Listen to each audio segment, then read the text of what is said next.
It was more like a reading of his will. No one suspected John Williams, an old-time friend of J.B. Bogus, to have done any harm to the man. After a few perfunctory questions for the record, the town attorney, Jeff Bracklin, read the will of Sheriff Bogus to the crowd of people gathered in the room. The coroner had not yet returned with the body, but John had given them such detailed instructions as to how to find the campsite that they surely could not have missed it. Strange, he would think later, but they had not asked him to go with them in the black coach. It was as if they wanted him in Bad Rock Canyon for something else.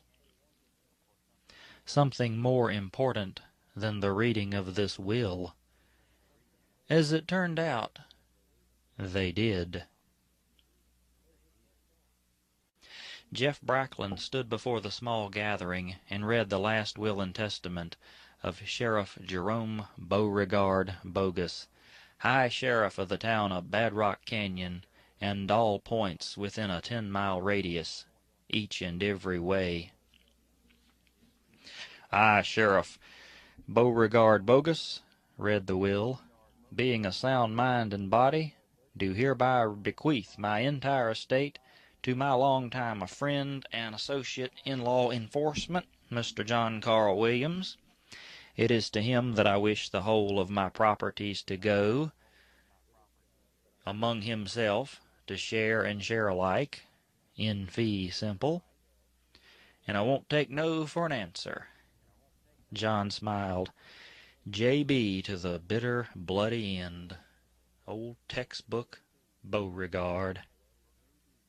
When he gets over the shock that he is now the High Sheriff of Bad Rock, anything he says in the way of blasphemy concerning the name of yours truly is hereby forgiven.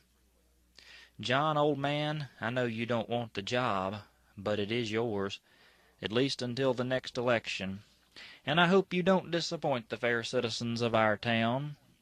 As to our town, let me say that I am now where you put me, so don't cry too much for my rotten corpse. It's where it should be, sleeping late every morning, and in bed by a decent hour every night. I wasn't a righteous man, and I'm probably down below right now. Well, I told you so, didn't I? Well, to heck with you one day, too. That's a joke, son. I can't say I haven't enjoyed being High Sheriff, because I haven't ever said it, and don't intend to start now. I'll just say goodbye and see you in the next world. Come on in. The water's fine. Sheriff J.B. Bogus, your loving sheriff. He left no family, sniffed Bracklin at last. It was obvious that this was the first will of its kind that Jeff Bracklin had ever read. All of his belongings will go to Mr. Williams at once, as soon as the death can be verified. Me as High Sheriff, mumbled Williams. What a guy. What a kidder. But strangely no one else was laughing with him. Mr. John Williams did not know it yet, but he was the High Sheriff of Bad Rock Canyon, like it or not. As he got up to go, the mayor, a bucolic fellow named Stringmeyer, stopped him with a steady arm. Stringmeyer had some English in him, and played that up heavily in his official duties. He considered this as one of those duties. "A word, Master Williams," he said dryly. His steel-blue, watery eyes glaring out of his sweet face made no mistake. He was going to have this word with John Williams, or know why not. In fact, at that moment, it seemed as though everyone in town was standing outside the law offices of Bracklin and Kinsley, attorneys at law. John suddenly had this uneasy feeling that they were all looking at him for some reason. Now, John was a simple farmer. Surely they did not expect him to be a full-time lawman, did they? Kathleen would surely forbid it. Surely they could see he had a family to raise, and being a full-time lawman would negate his farm altogether. No, he was no sheriff. They all gathered around him and escorted him out the door. Once they were on the front steps of the law offices, Mr. Stringmeyer turned to the crowd that had so come together and addressed them in this manner. "Citizens of Bad Rock Canyon," he said aloud, "it is my humble pleasure to give you the new sheriff of our fair town, Mr. John Williams." Williams stood there shocked to the core. He had not said any such a thing. He had declined this. He listened as the cheers rose up, and he was silent. From the crowd his wife emerged to stand with her husband on the steps, and then came his children to complete the portrait. Little Ginger was smiling like the sun, and tiny little Bethany was squealing excitedly, like someone had goosed her tummy, a thing she dearly loved to have done. Fate had put out its hand and slapped dear old John Williams on the back, by way of congratulations. Hard. But the worst of it was his wife, Kathleen. She had an unnatural glow in her cheeks. They seemed to be on fire. She stared at him, her lip trembling in pride, an unhealthy, unnatural pride. He hadn't even caught the Sundown Bandit, either. What was this all about? It was like some surprise party, just for him. This is your life, John Carl Williams, like it or not. That'll be Sheriff Williams, he swallowed, in absolute terror. "Sheriff Williams," said Stringmeyer. "A speech, sir, if you please." The crowd settled down a minute, while he tried desperately to think of some way to decline without sounding like a total idiot. Or coward. He stood wondering what he was going to say. Stringmeyer noticed his reticence, however, and rescued him by making things infinitely worse. "I think the good sheriff wishes us all to know," began Stringmeyer, as though he had planned it in advance. He had, in fact, and had written it out beforehand. "That he is stunned by the show of support. Am I right?" The crowd applauded dutifully.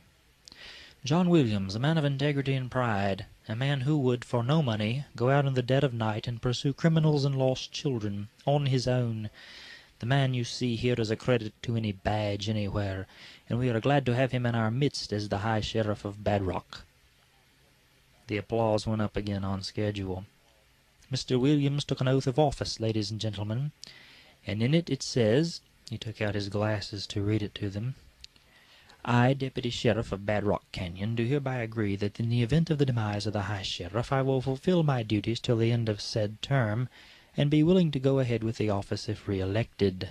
I am obliged and obligated to serve 1 4-year term, after which I may consider again my station in life, and retire from active duty."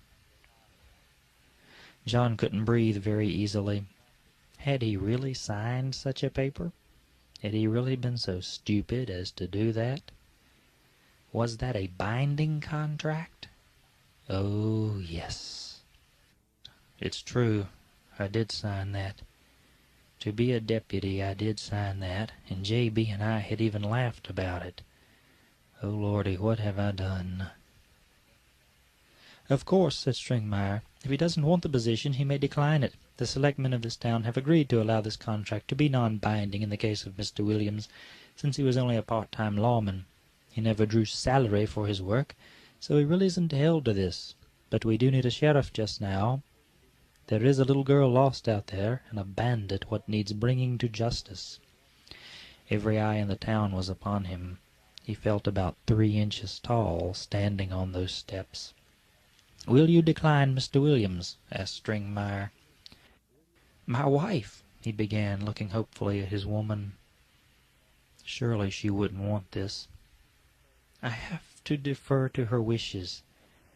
I have to have her blessing, and so I must ask her." His wife, in full view of the entire town, slowly smiled at him, and very, very deliberately she winked, achingly slow at him. The entire town burst out into a gale of laughter and applause. The timely wink of Kathleen Williams would be talked about for all time as the most coy, most timely thing any woman ever did in her life. She would always be praised for that little feminine show of approval. But the wink had said a lot more to John than it would ever say to anyone else. It said, "Fine, baby doll. You like to ride out of here with that brute Bogus and come back all tanked up on cheap whiskey and God knows what else? Well, by God and Molly Haley, you can do it for money. You can give us some of it as a paycheck. Go ride 'em, cowboy. Go get 'em for pay." John felt his bowels loosen in his gut. Kathleen leaned over to whisper in his ear something that would cause him to blush hysterically. As he turned his prim and proper eyes to the town, his wife told him this. "You come on home first, Johnny Appleseed," she said, whispering, using his pet name she had for the bedroom. "You come on home first, and I'll ride you so hard you'll have the Sundown Bandit before sundown tonight." She backed up and licked her lips as his face ruined itself in a furious red-hot blush. The entire town saw it and had seen her whispering to him, and again they howled out their approval. John Williams was now the source for more local pride than he could have ever imagined. He was the local hero, and he hadn't done anything but come back with the news that Sheriff Bogus was dead. He hadn't caught the Sundown Bandit or anything at this point. From out of nowhere, Stringmeyer returned with a Bible and a badge identical to the one Bogus had been wearing when he died. He slapped the Bible under John's hand, his right one, and he saw his mistake right away, correcting it before anyone else could see. Still John did not have time to react. The Bible was now slapped against his left hand, and someone standing just off stage of the platform, formed by the steps of the law offices, had a death grip on his right hand, shoving it skyward. He felt just like a puppet. He felt just like the Harvest King in the old fable, the one where they had a young man all picked out to serve a year in splendor, only to die as the sacrifice, come the high Wiccan Sabbath of All Hallows Eve. He felt just like a sacrificial lamb. "This is my splendor," he trembled.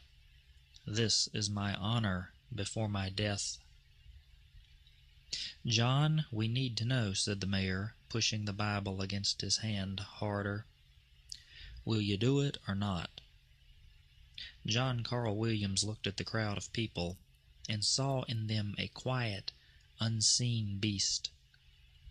The beast was exactly the size of this crowd, and would come to life unless he did what it pleased. The crowd, unbeknownst to them, harbored this wretched thing in themselves like a generally accepted opinion. It was the mob rule. But John would not give them the chance to let it out to eat him alive. John would do the right thing so that they would not stone him to death with their very eyes. He knew it as he knew his own name. If he turned down the adulation and the worship like this, he would never be allowed to forget it. He would have to leave Bad Rock Canyon as a disgrace. All this time he thought no one had taken any notice of him as he was riding along with Bogus on these posse trips. All this time they were having him fitted for a badge and a paycheck and a coffin. "John," urged Kathleen, her eyes fearful that he might betray her as well as the entire town. He knew better than to stay silent. He would have to speak or forever hold his peace. "Decide, Williams," he said to himself. "Man or mouse?" "Well," he said, looking at them all seriously, "if you're sure this is what you want." The crowd was greatly relieved, and once again his wife had that hot-eyed, wet-lipped look that said, "Take me right now, you beast, right here on the steps." He smiled at her, and his smile was loaded too. Oh, he would put it to her, to be sure. He saw it in her eyes. She could hardly wait. She had not gotten this hot since the time he had spanked her bare behind for breaking his favorite vase. After that night, he had wished that he had had 100 vases for her to break. So had she, in fact. She took his hand and smiled. "So this is what it's like to die happy," he mused, as she led him through the cheering crowd to the reception in the Black Rock saloon. All the drinks for Mr. Williams today were on the house. For Sheriff Williams, the man of the hour. Maybe this really was his destiny, after all. Chapter 11. On the morning that Sheriff Bogus was found dead, Chatty and Sundown had gone on further upstream together. Sundown had said that she had an uncle who lived out here, not 2 hours' ride from where they had been camped. She meant to visit him today. "Of course, I can't take you with me, Sugarfoot," mused Sundown, smiling at Chatty. "They might want to know how I came by you, and they may even know about that missing Dawson girl by now. That would raise questions about the Sundown Bandit." "No one but me knows about the Sundown Bandit," smiled Chatty, in pride. "That's right," said Sundown, "and to keep it that way, I want you to wait for me near the edge of the woods by their cabin. Keep my .45 and my hat and the riding coat. Oh, here, take this bandana, too. I've got my old .38 and my brown holster in my bags here." "I won't be gone too long," said Sundown, mussing Chatty's hair. That had been about an hour ago, and Chatty was within sight of the cabin, holding the very cerements of the Sundown Bandit. She had been fingering the .45 ever since Sundown had ridden over to the cabin. Once Sundown was inside, Chatty had slipped the hat on and tied the bandana around her face, bandit style. Then she had pointed the gun at her small pocket mirror, whispering, "Stick 'em up," into the glass. Oh, that was exciting. When she tired of all that, she stared out across the prairie towards Bad Rock Canyon and wondered about her mother and father. She was staring out across the flatlands when she saw something that made her blink. She saw the black carriage of the Bad Rock Canyon undertaker's office, kicking up a long plume of dust in the distance.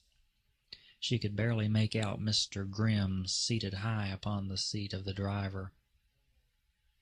There were 4 accompanying horsemen, each carrying long rifles at port arms, on either side of the coach. Chatty was about 200 yards away from the coach, and she was wondering, where are they going? For an instant Chatty thought about getting up and running over to him as fast as she could, and going back with Mr. Grimm. She knew she could make it, but then she looked back at the cabin and sighed. No way she could do that to Sundown. No way. She hadn't even said goodbye. She watched Mr. Grimm drive on across the prairie out of sight. Jack's mother liked to be called either Aunt Mary or just plain Grandma by her family members and those that knew her. Sundown sat staring at the wall, holding the cup of coffee her Aunt Mary had poured for her. For the last hour, Mary had been telling Sundown all about Jack's arrest. "Some way or another, Jack's been linked to your daddy's old outfit. But Jack would hang before he gave up either Zeke or Jake Daggett. What are we going to do, Sunshine?" Sundown took a long, deep breath. She knew Betelgeuse meant to kill her uncle, and she would have to act now. "I mean," continued Aunt Mary, "you'd think he was the Sundown Bandit, the way they come after him." Sundown smiled at this. "Aunt Mary," said Sundown, "don't trouble yourself any further. Patelgus won't get him. I'll see to that." Mary blinked. "Sunshine, what are you aiming on doing?" Sundown got up and kissed her Aunt Mary on the cheek, and started for the door. "What needs to be done, Aunt Mary?" said Sundown. "You take care of yourself." "You too," said Aunt Mary, as Sundown stepped outside and closed the great wooden door behind her. She heard her aunt bar the door from behind as Sundown stepped off the porch. Sundown rode out to where Chatty was waiting for her. Chatty got up and dusted off her little bottom and said, "Funny thing, Sundown. As I was sitting here looking out across the prairie, I saw the undertaker's coach go by." "Are you sure you weren't just hallucinating?" smiled Sundown. "No, it's true. I did see Mr. Grimm's coach go by." Sundown regarded her closely, and then all the color left her face. "The undertaker from Bad Rock Canyon was going across the prairie?" "Yeah, towards where we had been staying." "Well," said Sundown, "we got bigger problems than that. Or at least I do." "What's up?" asked Chatty, handing Sundown back her gear, the hat, the coat, the gun, and the riding coat. "They've arrested my uncle," said Sundown. "They're trying to get him to give up my daddy and Jake Daggett. He won't do it, though. He'll hang first." "Who's going to do this?" "Your friend Judge Betelgeuse," said Sundown acidly. "You know, the one who stops over for dinner quite frequently? Well, it just so happens he's a real dirtball, and now he's going to become a murderer on top of that, unless I can get to River's End before he does." She looked at Chatty, who stood there open-mouthed. "I don't have time to take you back to Bad Rock Canyon just now, Chatty. You got 3 choices." "What are they?" swallowed Chatty. "Number 1, you can wander out there in the prairie and wait for that black coach to go back by, and hitch a ride with Mr. Grimm, or whoever he is. Or you can go bang on my aunt's door and tell her you just escaped from the Sundown Bandit, and she'll hitch up the buckboard and drive you herself." "And what's my 3rd choice?" asked Chatty. "You can go into River's End with me and help get a message to my uncle." "Well, I guess that's settled," said Chatty. "Let's go." Sundown smiled at her. "I somehow knew that's what you'd do," she said. 3 hours later, Chatty Dawson and the Sundown Bandit made it to the town limits of River's End. "You remember what to do?" said Sundown. "Sure do," said Chatty. She had on her little green dress again, and had taken off the dungarees and her bandit apparel. Now she was just a young girl walking through the streets of town. Nobody but nobody would even notice. She had gone right down the center of the street until she came to the sheriff's office with the great big star on the window. Going around back, she found the outhouse and made out like she was going in it. She opened the door of it and then slipped around between the outhouse and the jail window, which was just up over her head. "Jack," she whispered. "Jack. Jack." She saw a pair of hands grab hold of the railing, and then someone grunting as though they were pulling themselves up to the window from inside. "What?" answered Jack. Sundown had told her there was only one cell in River's End, and as small as the town was, Jack was probably in there alone. "I've got a message from Sunshine," said Chatty. "Who are you?" Jack wanted to know. "I'm a friend of hers. Now listen, we're gonna be getting you out. Here, take this note." With that she threw the note that Sundown had written up and expertly between the bars. "We'll be back," she whispered. And then she turned to leave, before Jack could answer her again.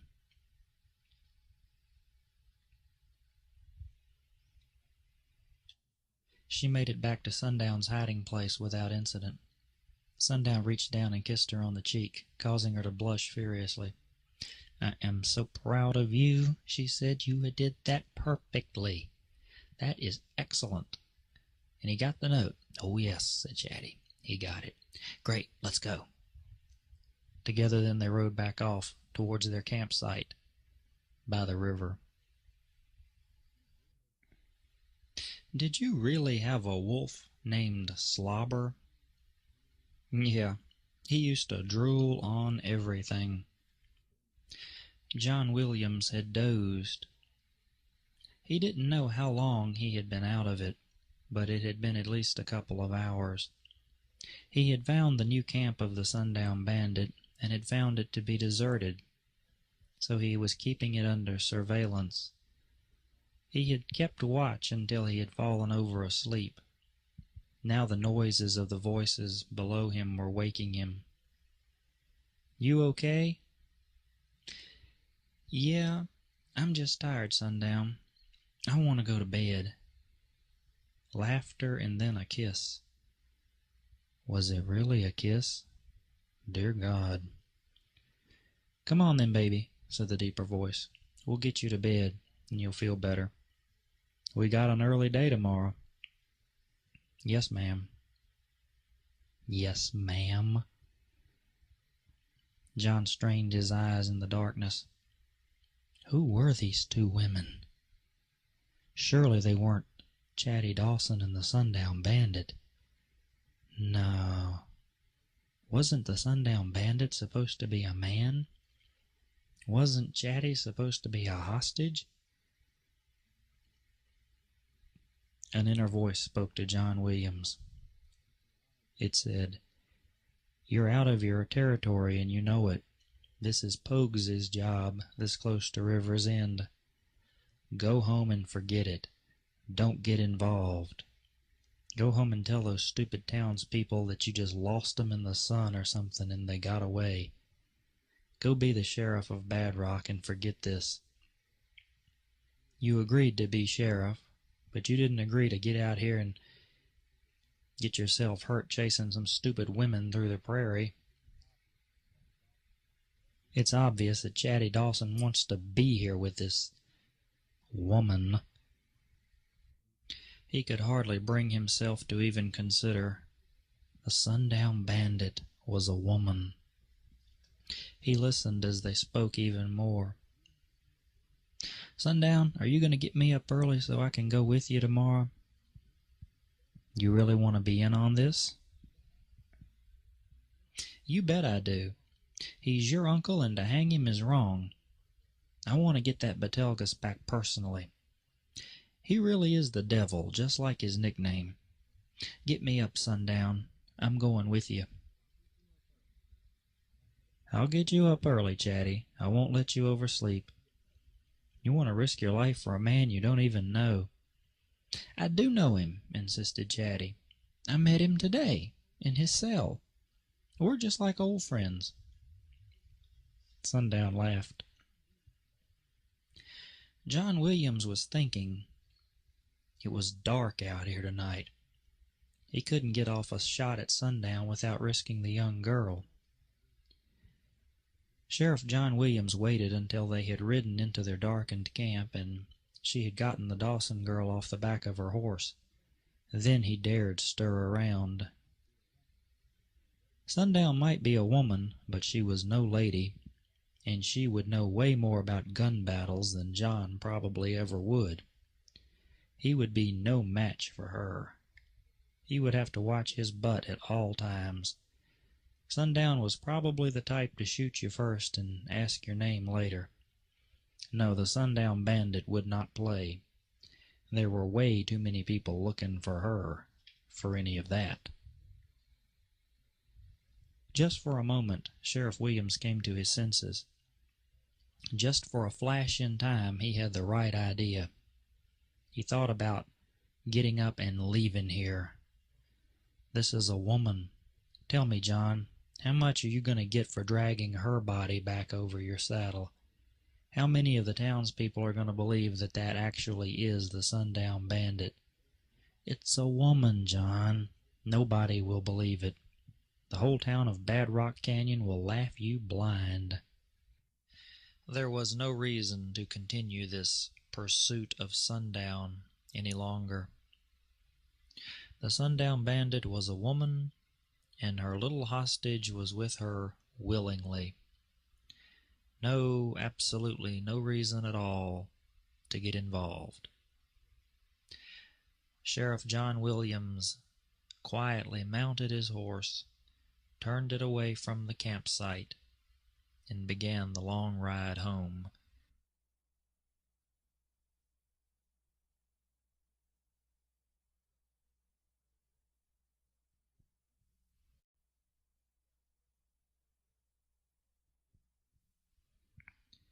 Jack Jacobs lay awake in his cell, wondering how Sunshine was going to be able to get the keys away from his jailer and get him out of here. It seemed like a dream that there had ever been a little girl bending down behind the outhouse, whispering up through the window, telling him that Sunshine would come and get him out. A dream of a fevered mind, maybe. Personally, Jack didn't believe he would ever see daylight again after tomorrow. The small girl's revelation bothered him because he knew that she had been just as serious as she could be when she said that we will get you out. That was what was bothering him the most. Not that Sunshine was coming to get him out, nor that it was going to be tomorrow, according to the little note she had thrown over to him. None of these things had gotten to him at all. It was the we part that bothered him. Like the girl herself was planning to be in on this jailbreak. We. That thought plagued him far into the night.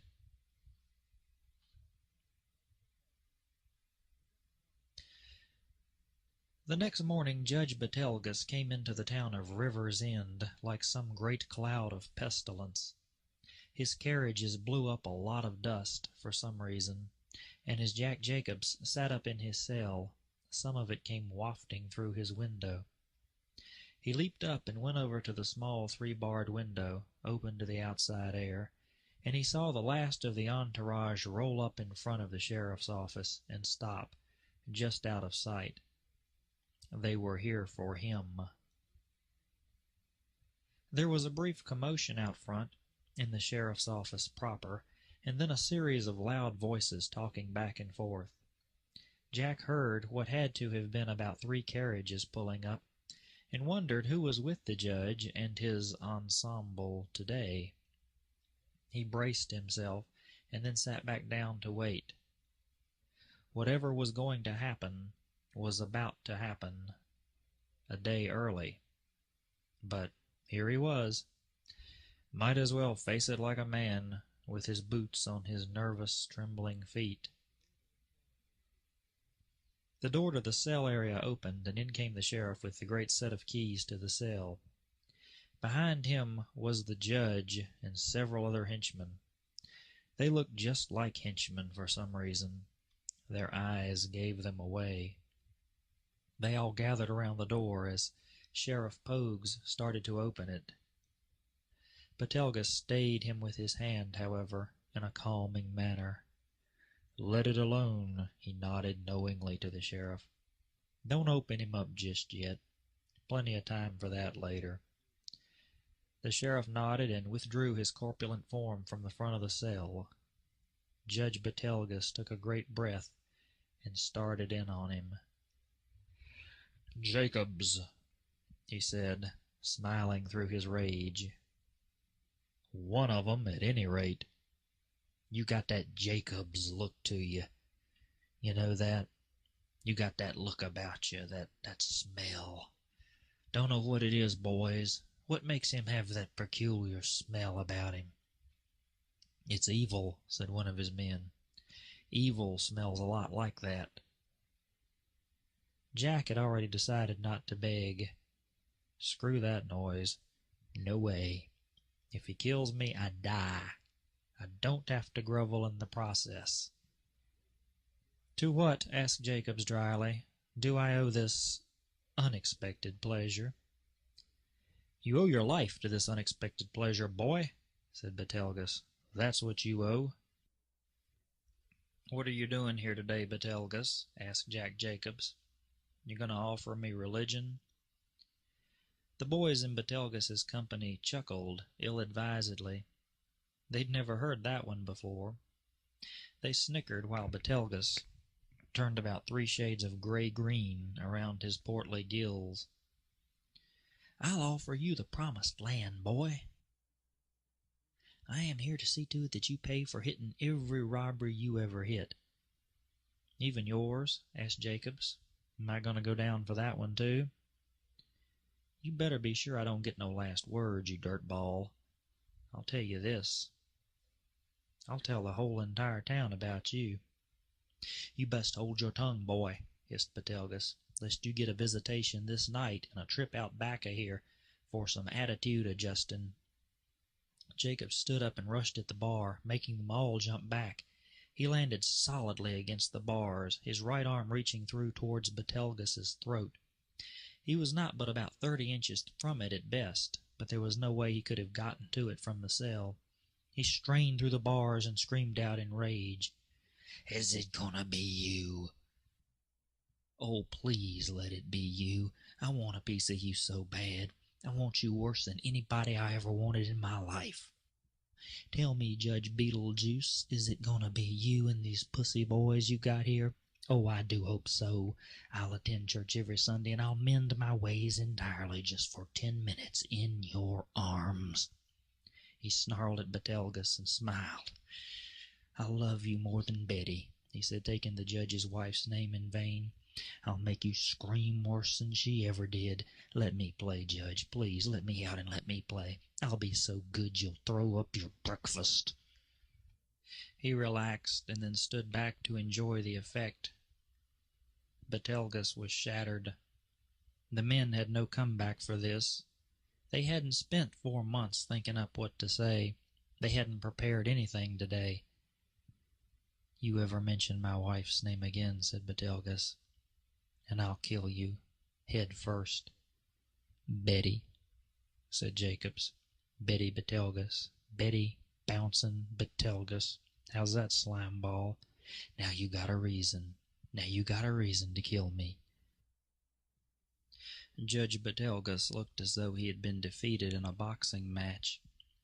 He said nothing else. He just turned and walked out of the room. His boys followed after him with confused looks on their faces.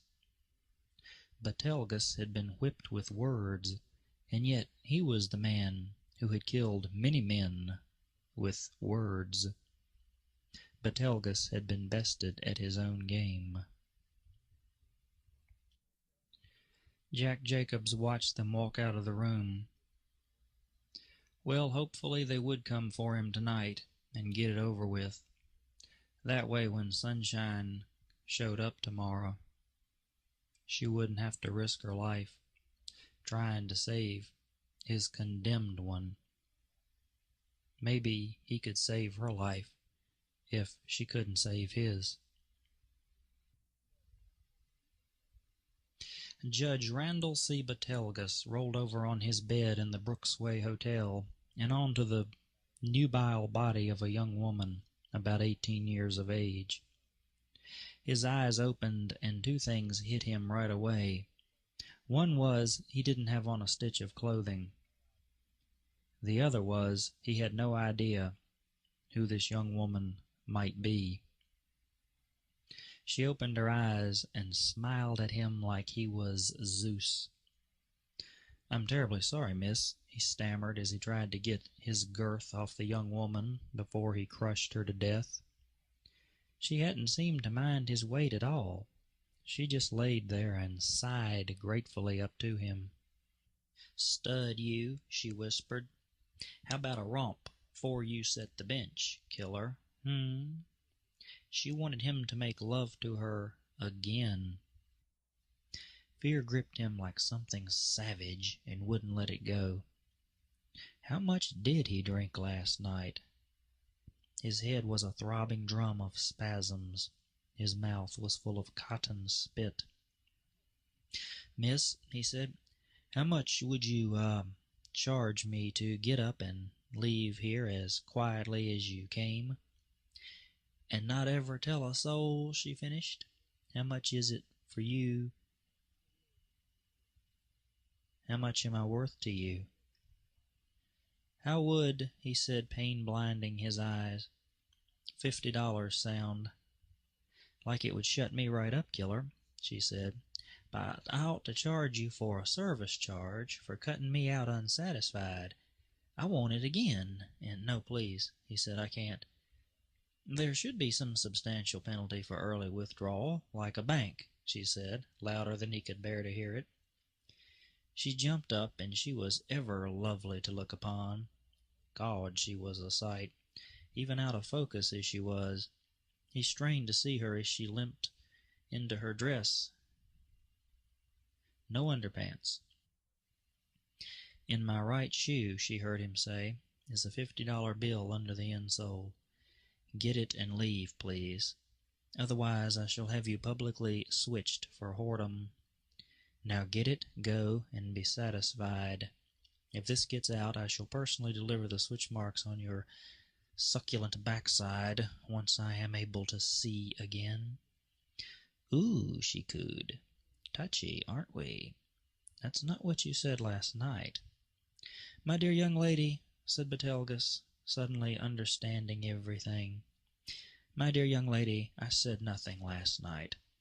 I drank nothing last night, and we did nothing last night. What I now see before me I know is a professional trick whore. You have no underwear, and you spend more time on your back than you do upright. You are bare more than you are clothed. You put something in my drink, and now I cannot see my manhood, let alone use it on you. That means I have slept the night away, and you risk a grave beating if you are here 1 minute from now." "Hey," she said, you can't prove any of that." "No," said Betelgeuse, "and I suppose that my word against yours is going to be taken as all wind. You have a good reputation in this town, then. Firm church-goer, a woman of means and morals. There will be no past questionable character in your history." "Hey, now," said the girl, "I ain't the Virgin Queen of England, but I'm not the whore of Bourbon Street either." "Yes," said Betelgeuse, "and you'll keep your dignity so long as this stays in here with us. Do you understand that?" "That I do," she said, getting his money out of the shoe. "I swear, no wonder they call you the devil. That's your pay, and your last 50 for that sort of work. If I get one complaint against you, it's the whipping block out back of the jail." "Hey, this is River's End," she said. "We don't have a whipping block here any more." "Then we will extradite you to Spring Rock and do it there." She mumbled something along the lines of questioning his abilities to perform anything at all, and thereby bringing his manhood into question. "You will see what I can do, missy, if I hear one more sound out of you. I'll put that $50 on your bum and light it on fire. Scat! Shoo! Hiss!" She grabbed up the money and ran out the door, thoroughly frightened by him. She would not be back, and he didn't have to worry about hearing from her again either. Take the money and run, slut. He tried to sit up, but his head was a pounding block. Oh, the only cure for this kind of hangover, whether it was drugs or his own bad drinking judgment, was the Betelgeuse elixir. Ah, yes, it did everything from kill pain to stop the room from spinning. It was also the vilest crap on the planet. The closet was a freestanding affair with a great mahogany wood and cedar inlay, to prevent the moths from corrupting the clothing within. Fine quality stuff here at the Brooksay, Brooksway, he would get it right in a minute, the name of this place. And that drink. He made it over to the closet, and he got out the small valise that was inside the great trunk case his bellman had dragged up here last night. The valise was a medical bag, and in it was every drug and pharmacopic ease known to the world. Some of it was real snake medicine, and some of it was backed by the regents at Harvard Medical, but all of it was good stuff, whether Indian or ancient Druid, whether modern or plain old tried opium. He had the stuff to fix what ailed him. The Betelgeuse elixir was a potent mixture of distilled whiskey, Tabasco, pepper sauces, lime extract, dried tomato seeds, jalapeno peppers, and some other stuff he wasn't too sure about. All he knew that was the next trip he had to the privy would light his butt right up with a rich, warm glow. By then he would either be healed or dead from the drink. Right now he didn't care which. He found the small bottle and popped the cork, swigging it directly. Good stuff, wasn't it? But the bang-tang taste of it was familiar, and he could guzzle it without hesitation. He drank half the bottle, swearing to save the rest for later. It would be a few days before he could get down, or was it up, to Dodge from here. He hated it out here. He didn't know what state this was supposed to be, nor even what any of these little towns were supposed to be. Stupid little towns. Bad Rock Canyon, Spring Rock, River's End, of all the names for such places people supposedly lived in. Bah! None of it made any sense to him. He looked at his watch, and it read 8:15. At that moment the Sundown Bandit and Chatty Dawson were riding into town. They were not speaking to anyone else, nor even each other. There was no one on the street at that hour, anyway, but if there had been anyone walking past, this person would have seen two figures on horseback coming into town, one larger than the other, one riding a great ugly steed with splotchy marks on it, the smaller figure riding some gorgeous black mare without a trace of white on her anywhere. The smaller black horse belonged to Jack Jacobs. He called it Queen's Ride. It was his baby. Sundown had gotten it from Aunt Mary's, without her even knowing about it. Well, she wouldn't be going into town for a while anyway. The splotchy paint marks that had so impressed Chatty from the seat of the train during one of the robberies were actually whitewashed paint marks. The horse had been stolen previously, and every time Sundown was in a different robbery, or in this case a jailbreak, she would paint the horse up Indian style using whitewash, flicking different splotches here and there, to make it appear to be a different animal. Both figures had masks up over their faces to hide their identities. Both figures were dressed basically the same. But there was no one out here to see them at this hour. Just as Sundown had predicted, no one was even awake at that hour in a sleepy little town like River's End. Not even the good judge would probably be up yet. Sundown and Chatty rode right up to the front of the jail and stopped to get down. Tying their horse bridles rather sloppily over the post, they walked around their animals and up to the steps of the jail. Chatty was carrying an old double-barreled shotgun. This, too, had been taken from the barn at Aunt Mary's. The two figures walked quickly up to the sheriff's office. Sundown was first, and she opened the door with a swift kick of her foot, slamming it open.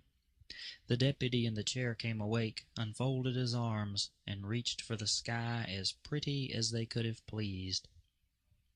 The sound of the door caused the dog, Scrounge, to start barking uncontrollably.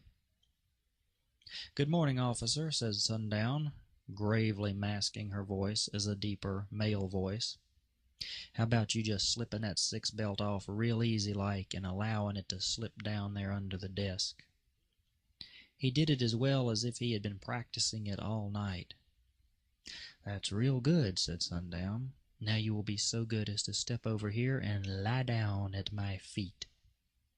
The man did so, and he seemed more like a little boy at this point. He laid down at Sundown's feet, and she put her boot on his neck, telling him not to move. He would not have dreamed of it, because she had the barrel of that Colt right behind his ear. He was shaking badly. "Now," said Sundown, "you will put your hands behind your back while my assistant demonstrates the handcuffing technique. I believe you are somewhat familiar with it as part of your trade." He nodded, and Chatty set her shotgun down to grab up the silver-looking bracelet devices. She opened them up. She fitted his hands into them and closed them with the ominous clicking. He was bound securely now. Chatty got up her shotgun again, staring out at the street through the glass windows. There wasn't a soul anywhere. "Now then," said Sundown, "I am going to remove my foot from your head. Once I do, if you so much as breathe too deeply, my assistant here will splatter your brains all over this floor. Are we clear on this point?" "Yes," said the man. "I won't do anything." "That's a good boy," she said, lifting her foot. "I'd hate to have to kill you." Chatty couldn't help but snicker at Sundown's sarcasm. Her English was all proper and great this morning, however. Sundown saved all of her proper speech for special occasions, Chatty guessed, and she saved her ain'ts and other vulgarities for later, in private. Sundown had the keys to the cell in the back room in a flash. She held them up to Chatty and winked at her with a smug, self-assured smile. Chatty winked back, and her smile could be seen from underneath her mask. Sundown went into the back room and said something to Jack Jacobs, but Chatty didn't hear what it was. She was too busy watching the doorway and the man lying in front of her. She swallowed in terror and wished Sundown and Jack would just hurry up. If anyone came through that door, Chatty Dawson was going to have to kill whoever it was. She would hate herself for it, but she was too scared to try and take another man prisoner. There was just too much going on. If anyone came through that door, she'd shoot him. She waited terribly impatiently for them to rejoin her out here in the sheriff's office. Jack Jacobs watched as the Sundown Bandit entered the back cell area. He knew the Sundown Bandit from the posters. Sundown winked at him and shoved the key into the door of the cell. "Hello, Uncle Jack," she said. "How's it hanging?" Jack stared at his niece. His niece was the Sundown Bandit? "Come on," said Sundown. "Time to skedaddle. Let's get out of here." He was not far behind her. He walked out of the sheriff's office proper, and he saw his gun belt hanging in the prisoner's rack. Smashing the glass with the back of his hand, he took out his guns. Oh, these felt good again, going around his waist.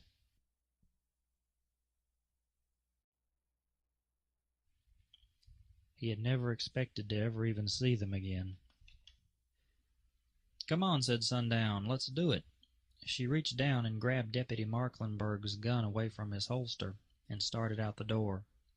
Chatty came out next, while Jack urged her forward. He would be last out of here, and he had his gun out right now, checking to be sure it was still loaded.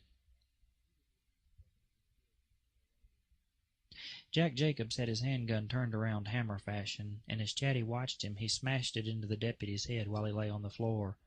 The boy went out like a light. He was not dead, but he would not be doing any talking for a while. Jack Jacobs looked up at Chatty, and he was just about to tell her it had been necessary to do that when a shot rang out.